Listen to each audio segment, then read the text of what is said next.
Pansin mo na ba minsan, kahit gaano na tayo kaingat sa pagligo at paglilinis, parang may kung anong bahid pa rin ng amoy.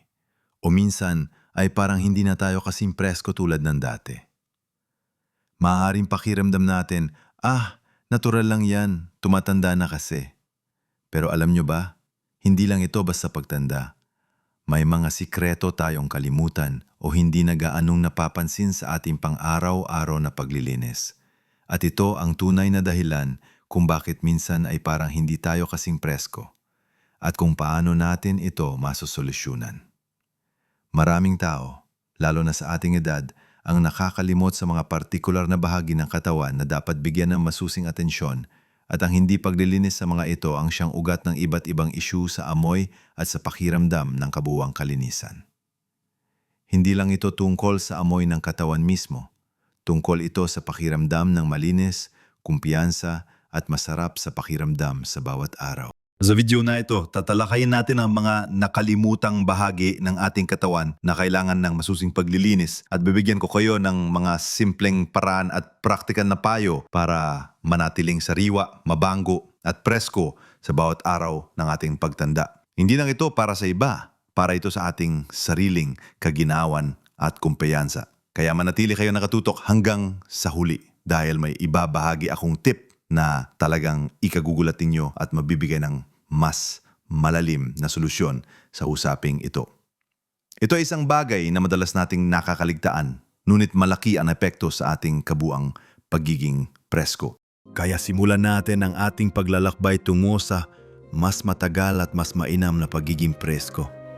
Ang una natin tatalakayin ay ang mga lugar sa ating katawan na madalas nating malimutan linisin, na siya ring sanhi ng hindi ka nais-nais na amoy at pakiramdam na hindi tayo gaanong malinis.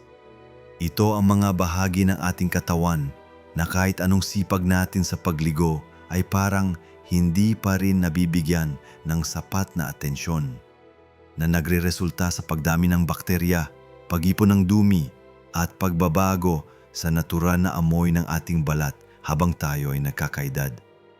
Isa sa mga pinakamadalas makalimutan ay ang likod ng ating mga tainga. Oo, tama ang narinig ninyo, ang likod ng tainga. Dahil sa patuloy na paglabas ng langis mula sa ating balat at kasama pa ang dumi mula sa buhok at minsan ay residue mula sa shampoo o conditioner, ang likod ng tainga ay nagiging pugad ng bakterya. Dahil din sa mas mabagal na cell turnover o pagpalit ng balat habang tayo ay tumatanda, mas madali itong mag-ipon ng dumi. Kaya ang simple at epektibong paraan ay ang paggamit ng sabon at tubig at malumanay na pagkuskos sa likod ng tainga tuwing maliligo. Huwag kalimutang banlawan itong mabuti. Kasunod nito, at marahil ay ikagugulat na marami, ay ang ating pusod. Ang pusod ay isang natural na imbakan ng lint, dead skin cells at dumi. Dahil sa pagiging bahagi nito na parang isang maliit na bulsa, lalo na kung ito ay malalim, mas madaling makulong ang dumi at kahalumigmigan na nagiging sanhi ng pagdami ng bakterya at posibleng amoy. Dahil din sa nabawasan nating flexibility habang tumatanda, ang paglilinis ng pusod ay madalas na napapabayaan. Ang pinakamabisang paraan ay ang paggamit ng cotton swab o bulak na binasa sa tubig na may sabon o alkohol pagkatapos maligo at dahan-dahang linisin ang loob ng pusod. Siguraduhin matuyo itong mabuti pagkatapos. Bukod sa mga ito, hindi na siguro bago sa inyo ang kahalagahan ng paglilinis ng mga singgit at kilikili. Pero ang punto rito ay ang pagbibigay ng masusing atensyon. Habang tayo'y tumatanda, ang ating mga balat ay maaaring magkaroon ng mas maraming folds o kulubot na maaaring mag-ipon ng pawis at dumi.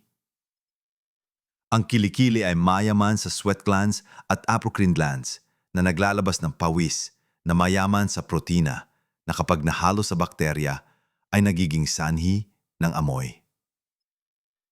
Sa singgit naman, dahil sa pagiging mainit at mamasa-masa nito, mas madaling mag-ipon ng bakterya at minsan ay fungal infections.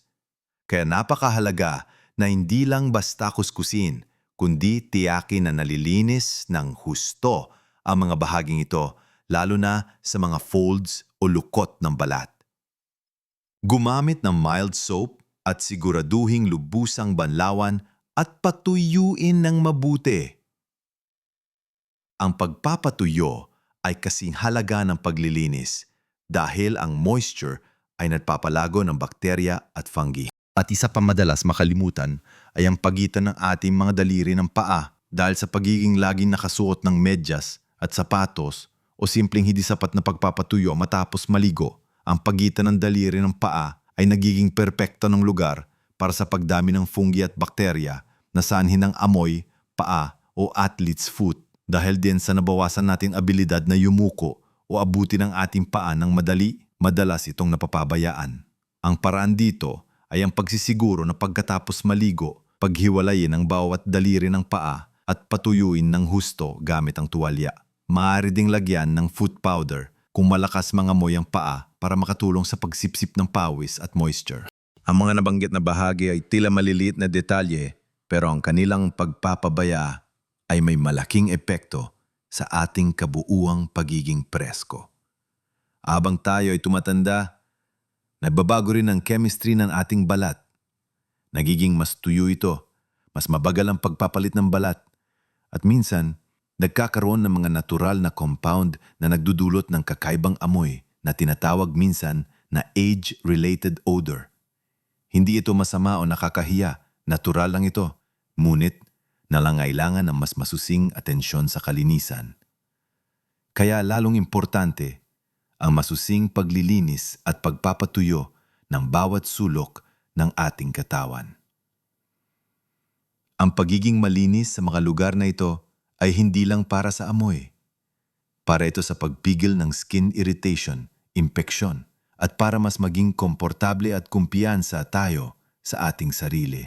Ngayon, na napag-usapan natin ang mga pangunahing bahagi ng katawan na madalas nating malimutan, dumako naman tayo sa iba pang mga lugar at gawin na malaki ang epekto sa ating pagiging presko. Hindi lang ito tungkol sa panlabas na paglilinis, tungkol din ito sa mga gawi na nakakaapekto sa ating pangkalahatang kalinisan at pakiramdam ng sariwa. Alam nyo ba, hindi lang ang katawan ang pwedeng mangamoy. Minsan, ang problema ay nagmumula sa ating bibig. Habang tayo ay tumatanda, mas madalas tayong magkaroon ng dry mouth dahil sa pagbaba ng produksyon ng laway o epekto ng gamot. Ang laway ay mahalaga sa paglilinis ng bibig at paglaban sa bakterya. Kung kulang ang laway, mas madaling dumami ang bakterya na sanhi ng bad breath. Kaya, ang masusing oral hygiene ay napakahalaga.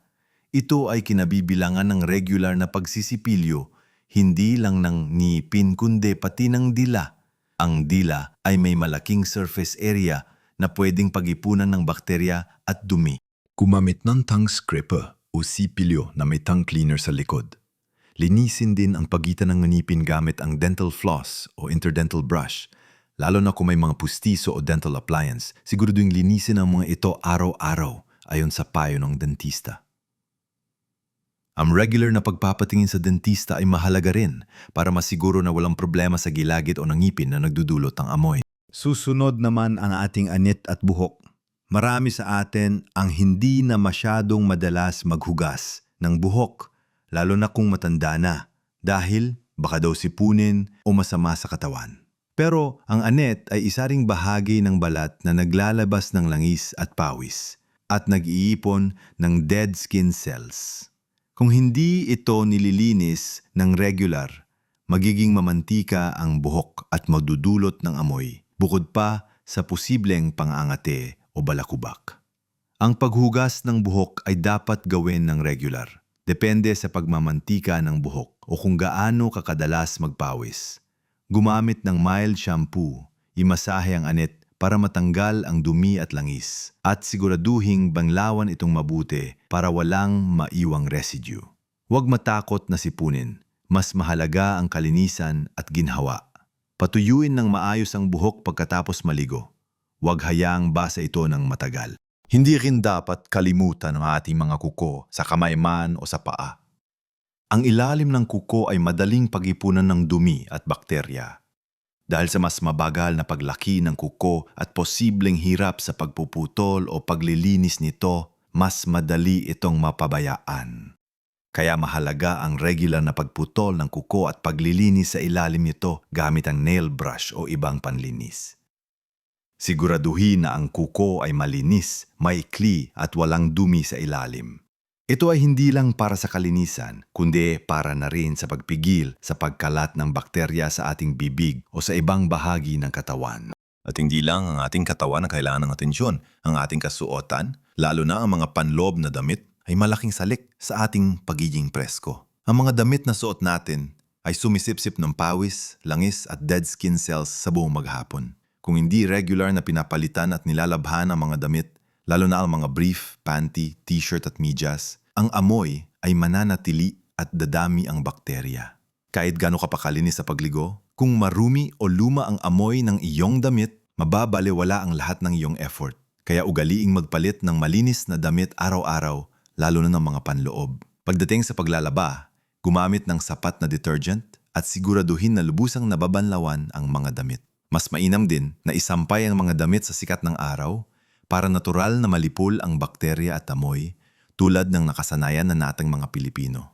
Ang init ng araw ay napakabisang panlaban sa amoy at mikrobyo. Tregenyo sa pangguli sa bahaging ito ang ating malinis na higaan.